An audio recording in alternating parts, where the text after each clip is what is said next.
خدا والے محبت کی بچے آپ خاموش ہو جاؤ. خدا والے محبت کی زبان کو عام کرتے ہیں. خدا والے محبت کی زبان کو عام کرتے ہیں. بھلا جس سے سبھی کو ہو وہ ایسا کام کرتے ہیں. رب مخلوق رب دو جہاں میں ہر گھڑی دلکش. ارے یہ ہے مرد مجاہد یہ کہاں آرام کرتے ہیں.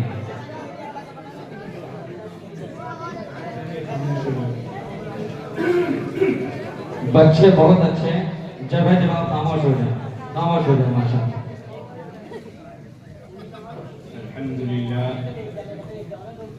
لله نحمده ونستعينه ونستغفره ونؤمن به ونتوكل عليه ونعوذ بالله من شرور انفسنا ومن سيئات اعمالنا من يهده الله فلا مضل له ومن يضلل فلا هادي له ونشهد ان لا اله الا الله وحده لا شريك له ونشهد أن سيدنا ومولانا محمدا عبده ورسوله أما بعد قال الله تعالى في القرآن المجيد والفرقان الحميد أعوذ بالله من الشيطان الرجيم بسم الله الرحمن الرحيم لو أنزلنا هذا القرآن على جبل لرأيته خاشعا متصدعا من خشية الله وتلك الأمثال نضربها للناس لعلهم يتفكرون وقال النبي صلى الله عليه وسلم من يرد الله به خيرا يفقهه في الدين أو كما قال عليه الصلاة والسلام. اسٹیج پہ تشریف فرما معزز اور موقر علماء کرام، اس ادارے کے محتمم حضرت مولانا رضوان انجم صاحب، قاسم سیاد صاحب، سامعین کرام اور عزیز بچوں،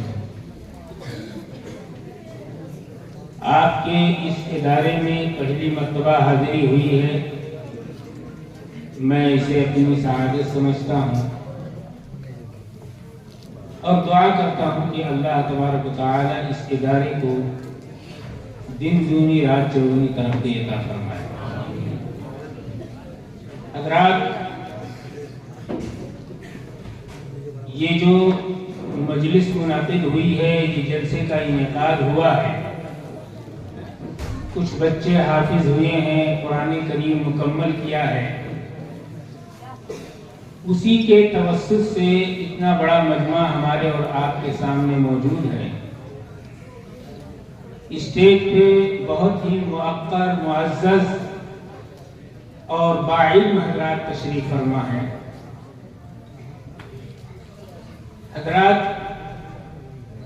قرآن مجید اللہ تعالیٰ کی یہ ایسی آخری کتاب ہے اور ایک ایسا نسخہ کیمیا ہے جو ہمیں اور آپ کو ملا ہے. اس کتاب کے بارے میں قرآن مجید کے شروع میں یہ بات کہی گئی ہے، ذالک الکتاب لا ریب فیہ، یہ کتاب ایسی ہے کہ اس میں کوئی شک ہے ہی نہیں. اگر کوئی شک اور شبہ کا اظہار کرتا ہے تو گویا کہ وہ مسلمان نہیں ہے، اس کا ایمان اسلام پر نہیں ہے، قرآن پر نہیں ہے، خدا پر نہیں ہے، رسول پر نہیں ہے. ذالک الکتاب لا ریب فیہ. یہ جو بچے یہاں بیٹھے ہوئے ہیں، اس میں سے کچھ بچے حافظ ہیں. آپ کو معلوم ہے یہ کون ہیں؟ یہ وہ بچے ہیں جو قرآن کریم کو اپنے سینوں میں انہوں نے بالکل مزین کر رکھا ہے اور اپنے سینے میں قرآن کو مکمل طریقے سے اس کو پر کر دیا. یہ وہ بچے ہیں کہ جن کے پیروں کے نیچے فرشتے پر بچھاتے ہیں، اور بڑے ہو کر کے جب یہ علماء بنتے ہیں تو انہی کے بارے میں کہا جاتا ہے العلماء ورثۃ الانبیاء، علماء جو ہے انبیاء کے وارث ہیں۔ ان کی اہمیت اور ان کی قدر آپ نہیں جانتے۔ قرآن کے اندر، حدیث کے اندر اور جا بجا ان کی قدر و منزلت کی تعریف کی گئی۔ کسی شاعر نے کہا ہے مچھلیاں پانی میں ذرے، خاک میں برگ و شجر، نیک عالم کو دعا دیتی ہیں ہر شام و سحر۔ یہ بچے جنہوں نے قرآن مجید کو اپنے سینوں کے اندر محفوظ کر رکھا ہے، یہ ایسے ہیں جیسے اللہ کے نبی صلی اللہ علیہ وسلم جب مکے سے مدینہ جانے لگے تو آپ نے غار ثور میں پناہ لی۔ غار ثور میں آپ نے پناہ لی اور وہاں پر اللہ تعالیٰ نے آپ کی حفاظت کے لیے مکڑی نے ایک جالا کر دیا تاکہ آنے والے لوگوں کو یہ پتا چلے کہ یہاں اندر کوئی گیا نہیں۔ جس طریقے سے اللہ تعالیٰ نے اللہ کے نبی صلی اللہ علیہ وسلم کی حفاظت ایک معمولی مکڑی کے جالے کے ذریعے سے کی، ایسے ہی یہ چھوٹے چھوٹے بچے جو اپنے سینوں میں قرآن لیے پھر رہے ہیں، ان کا سینہ کیا ہے؟ بہت ایک معمولی انسان، ایک بالکل کمزور اور ناتواں سینہ۔ اللہ تعالی نے ان کے سینوں کو قرآن کی حفاظت کے لیے منتخب کر دیا۔ ظاہر ہے کہ جس کے سینے میں قرآن مجید موجود ہو، اللہ کے نبی صلی اللہ علیہ وسلم کی وہ بات خیرکم من تعلم القرآن وعلمہ، تم میں بہترین شخص وہ ہے جو قرآن کو سیکھے اور سکھلائے، یہ غلط نہیں ہو سکتا۔ قرآن کے سلسلے میں قرآن کو جب اللہ تعالیٰ نازل فرمانے لگا تو سب سے پہلے آسمان، زمین، پہاڑ، ان سب کو پیش کیا۔ اِنَّا عَرَضْنَا الْأَمَانَةَ عَلَى السَّمَاوَاتِ وَالْأَرْضِ وَالْجِبَالِ فَأَبَيْنَا أَن يَحْمِلْنَهَا، سب نے انکار کر دیا کہ ہمارے بس کی بات نہیں ہے۔ اور قرآن خود کہتا ہے لو انزلنا هذا القرآن على جبل لرأيته خاشعا متصدعا، کہ اگر ہم اس قرآن کو پہاڑ کے اوپر نازل کرتے تو یہ پہاڑ ریزہ ریزہ ہو جاتا،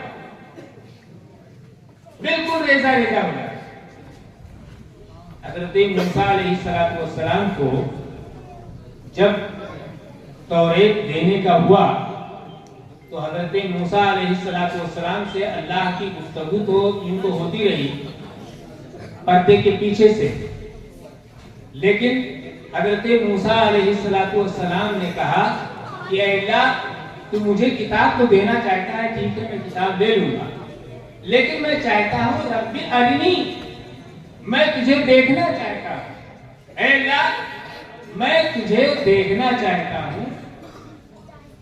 اللہ تعالیٰ نے فرمایا موسیٰ تم ہرگز مجھے نہیں دیکھ سکتے، لن ترانی، تم ہرگز نہیں دیکھ سکتے، ہاں اگر مجھے دیکھنا چاہتے ہو، اگر تمہارے اندر اتنی قوت اور طاقت ہے تو بذات خود نہیں، یہ سامنے جو پہاڑ دکھائی دے رہا ہے اس پہاڑ پر میں اپنی تجلی نازل کرتا ہوں، اگر تم اس کو دیکھ لو گے تو میں سمجھوں گا کہ ہاں تم مجھے دیکھ سکتے ہو۔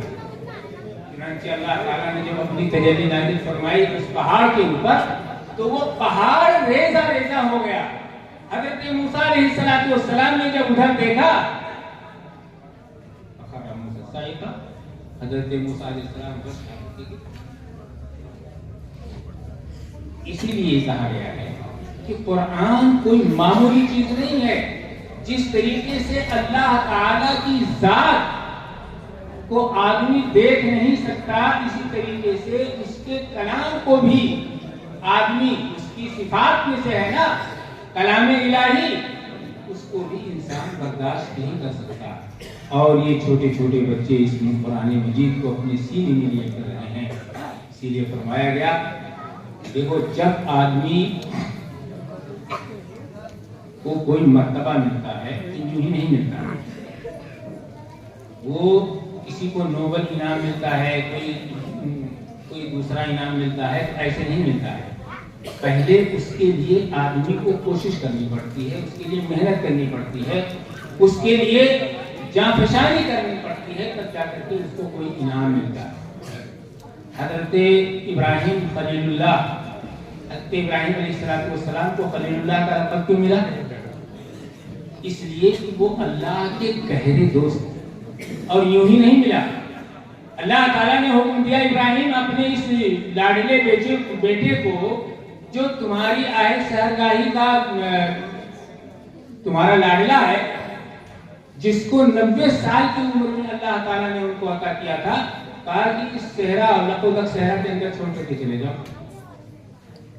کوئی پرواہ نہیں کی اور اس لقودق صحرا کے اندر حضرت اسماعیل کو چھوڑ کر کے جہاں نہ پانی نہ دانا نہ کوئی آبادی, حضرت ابراہیم علیہ السلام چھوڑ کے چلے گئے. یہی نہیں, جب بچہ بڑا ہو گیا, آپ کے کاموں میں ہاتھ بڑھانے کے لائق ہو گیا, تو حکم ہوتا ہے کہ ابراہیم اپنے اس لاڈلے بیٹے کو ذبح. کی پرواہ نہیں کی حضرت ابراہیم علیہ السلام نے, اور لے جا کر کے مینا کے وادی کے اندر آپ نے اپنے بچے کے گلے پہ چھری چلا دی. نمرود نے حضرت ابراہیم علیہ السلام کو بھڑکتے ہوئے شوروں میں ڈال دیا, کوئی پرواہ نہیں کی.